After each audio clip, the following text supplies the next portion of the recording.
नमस्कार। आज बात करेंगे हम बिहार के सीएम नीतीश कुमार जी के बारे में।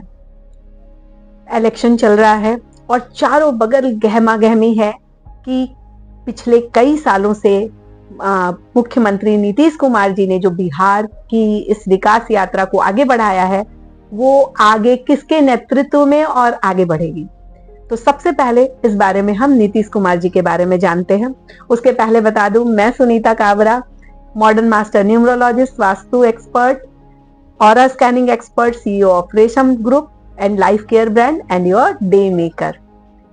आज इसके बारे में जानने के लिए लास्ट तक जुड़े रहिएगा। बहुत अच्छे से एकदम डेप्थ में हम लोग एक एक पॉइंट पे बात करेंगे। तो सबसे पहली बात, जो नीतीश कुमार जी का डेट ऑफ बर्थ है वो 1 मार्च यानी 1 मार्च 1951 है। अगर हम न्यूमरोलॉजी की बात करें तो न्यूमरोलॉजी में जो डेट होती है उसका बहुत इंपॉर्टेंट रोल होता है।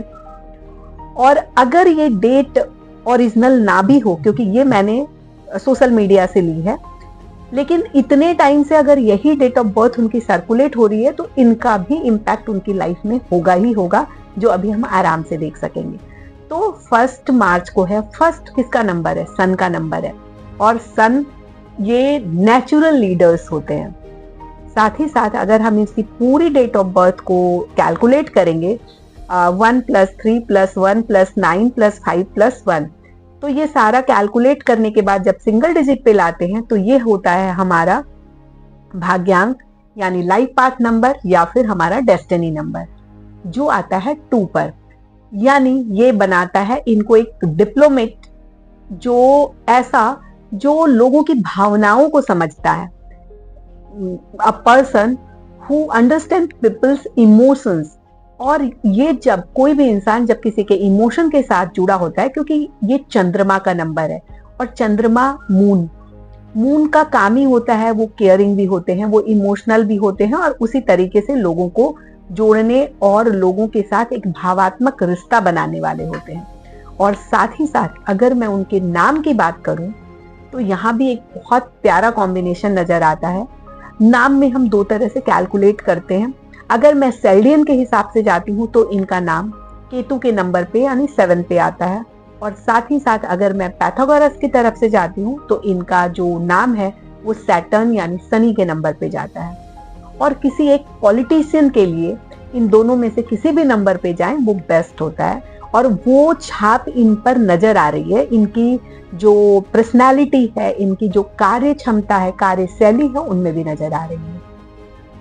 क्योंकि ये हमें बताता है, ये जो इनका कॉम्बिनेशन है, ये एक ऐसे आदमी है जिनके अंदर नेतृत्व क्षमता भी है, भावात्मक समझ भी है, अनुशासन और धैर्य भी है और उनको संतुलित करना भी जानते हैं। उसके बारे में जो एक कहते हैं ना डीप सोच होनी चाहिए, वो भी इनके अंदर है। यानी ये कूटनीति में दक्ष हैं, लेकिन साथ ही कर्मयोगी भी हैं। और चूंकि बात बिहार की हो रही है, इसलिए बिहार को जानना भी उतना ही इम्पोर्टेंट है। तो अगर मैं बिहार की बात करूं तो बिहार का स्थापना दिवस है 22 मार्च 1912 यानी 22 मार्च 1912। अगर हम इसको भी जोड़ते हैं तो इसका जो टोटल आता है वो आता है 2 नंबर पर अगेन। तो इस तरीके से इनकी डेस्टिनी और बिहार की डेस्टिनी दोनों एक दूसरे से जुड़ी हुई है। मतलब कि बिहार जो है ना, बिहार भी एक चंद्र प्रधान देश है। यानी यहाँ के लोगों के अंदर भी भावात्मकता, संवेदनशीलता, जन भावनाओं से जुड़ा हुआ राज्य है ये, और परिवर्तनशील भी है। चंद्रमा की तरह चंद्रमा कभी भी एक जैसा नहीं रहता, 15 दिन घटता है, 15 दिन बढ़ता है। इसीलिए अगर आप देखेंगे तो बिहार में हमेशा कुछ न कुछ उथल पुथल तो लगी ही रहती है। अगर एक मौसम की भी बात करें तो गर्मी के दिनों में भयंकर गर्मी, सर्दियों में भयंकर सर्दी, और बारिश में इतनी बारिश की बाढ़ की भी ऑलमोस्ट हर साल बाढ़ की संभावना रहती है और आती ही है। ये जो भूमि है, बिहार की भूमि, सदियों से बुद्ध, करुणा और आध्यात्म का प्रतीक रही है। तो आप जहाँ पे एक तरफ बिहार में चंद्र का प्रभाव इतना प्रोमिनेंट देख रहे हैं, और सेम चीज नीतीश जी के साथ भी है कि नीतीश जी की भी डेस्टिनी जो है वो 2 ही है, तो ये एक दूसरे को बहुत अच्छे से कॉम्प्लीमेंट करते हैं, एक दूसरे के साथ पूरी तरीके से न्याय संगत है, जो ये बताता है कि इनका भावात्मक संबंध, जनता से जुड़ाव और सामाजिक संवेदना राज्य के स्वभाव के साथ मेल खाती है। और चूंकि राज्य के स्वभाव के साथ मेल खाने के कारण ही इन्होंने अपने इतने टर्म इतने अच्छे से निकाल दिए, और तो इसीलिए ये इनको एक ऐसा बुद्धिमान, संयमी, जनहितकारी प्रशासक बनाती है जो बिहार जैसे चंद्र प्रधान राज्य के लिए उपयुक्त है। तो ये तो अभी इनके तालमेल की बात हुई, लेकिन अगर मैं बात करूं 2025 की, जो अभी इलेक्शन हमारा 2025 में हो रहा है, तो अगर मैं 2025 की बात करती हूँ तो ये साल जो है, ये जहां एक तरफ 2025 9 यानी मार्स की एनर्जी लिया हुआ है, तो ये 9 जो मार्स का साल होता है, ये चीजों को कंप्लीट करने का एक तरह से साल होता है। और वहीं अगर मैं इनका पर्सनल ईयर देखती हूँ तो वो पर्सनल ईयर इनका जो जाता है वो जाता है राहु के नंबर पे। राहु के पास क्या है? सिर्फ बुद्धि है, दिमाग है, और वो मन में अलग टाइप के थॉट्स लाता है। राहु के पास किसी भी मतलब उनके पास बुद्धि का भंडार है, और एक तरह से इसे अपोजिट सन भी कहा जाता है। तो इस साल इसीलिए ये जो चीज है ये बिहार की डेस्टिनी से मैच नहीं हो रहा। बिहार 2 और 4 वो एक दूसरे से मैच नहीं करते, तो इनके दिमाग में कुछ ना कुछ तो इस तरीके का आएगा कि इस बार राजनीतिक रूपांतरण होगा और ये एक अलग रोल में आपको नजर आएंगे।